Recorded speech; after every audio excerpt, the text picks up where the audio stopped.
আসসালামু আলাইকুম। তো আসুন আজকে বেশ কিছু গুরুত্বপূর্ণ শব্দ এবং অর্থ জেনে নিই, যেগুলো হয়তো দৈনন্দিন জীবনে চলার পথে আরবিতে হয়তোবা আপনার প্রয়োজন পড়তে পারে। তো চলুন এবারে আসল কাজ শুরু করা যাক। এখানে দেখেন সর্বপ্রথমেই কি দেওয়া আছে? কয়েস মানে কি ভালো।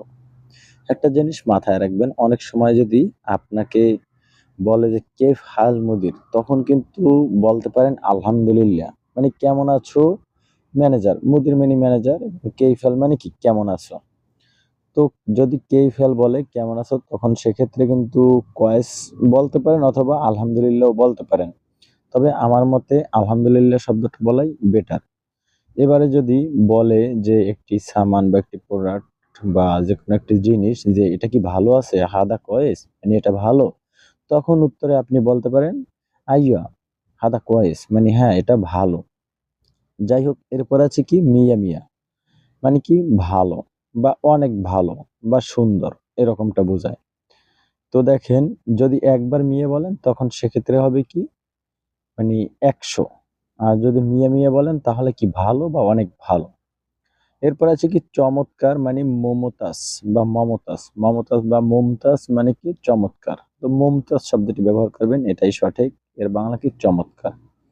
এরপর আছে জিয়াদা মানে অনেক, অনেককে আরবিতে বলা হয় কি জিয়াদা।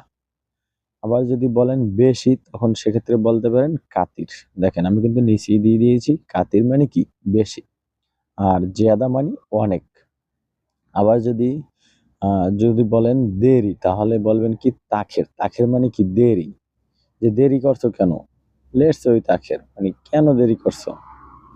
যাই হোক, এরপর আছে কি কম, এটাকে আরবিতে বলা হয় গলিল মানে কম। অবশ্যই এটা তেমন প্রযোজ্য না, আপনি ব্যবহার করবেন তানজিল, তানজিল মানে কি কম। তানজিলকে বাংলায় বলা হয় কম। আর গলিল এটাও ব্যবহার করতে পারেন। যাই হোক, এটা আমি তেমন একটা শুনি নাই।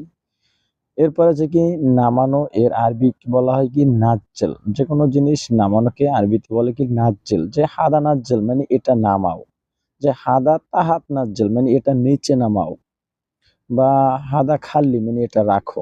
যাই হোক, এরপর আছে কি ইজলিশ মানে বসা। আবার এই বসা এর আরো একটি আরবি আছে, যেটাকে বলতে পারেন গাত, গাত মানে কি বসা, আর ইজলিশ মানে বসা।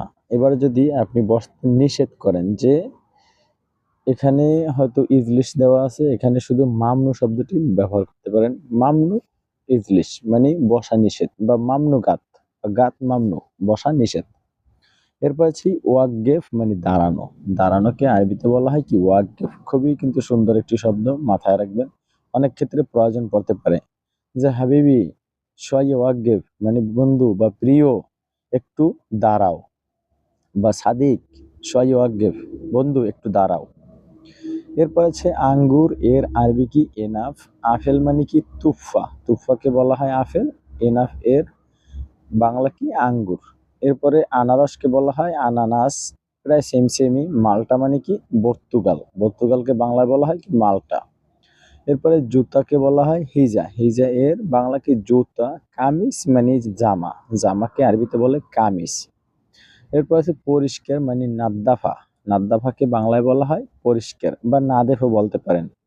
সিজেল এর বাংলা কি লেখা, লেখা এর আরবি কি সিজেল। তো আসলে এই ধরনের গুরুত্বপূর্ণ পরবর্তী কোনো ভিডিও পেতে অবশ্যই লাইক দিয়ে চ্যানেলটি সাবস্ক্রাইব করে সাথেই থাকবেন। ধন্যবাদ, ভালো থাকুন, সুস্থ থাকুন, আল্লাহ হাফেজ।